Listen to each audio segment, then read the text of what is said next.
So I am slightly tempted. I have the green one, but I'm slightly tempted to get the rose gold because I love rose gold, and it looks amazing. But I did go with the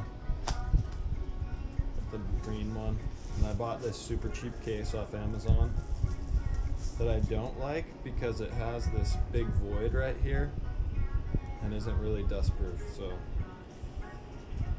I don't know how I feel about this case, but I have to use it because it's the only one I have right now. So let's see if the phone fits. Whoop.